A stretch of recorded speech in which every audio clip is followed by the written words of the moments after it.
আমার নাম মারিয়া ইসলাম। আমি ক্লাস 3 নুরানি একাডেমিতে পড়ি।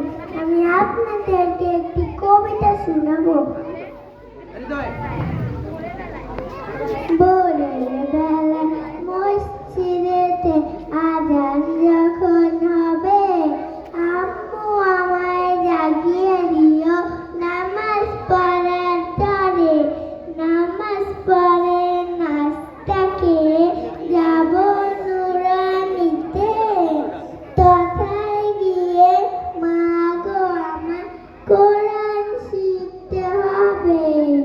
ওই যে দেখো ছেলে মেয়ে নুরানিতে যায়, তাদের মতো মা গো আমার শিখতে মন চায়।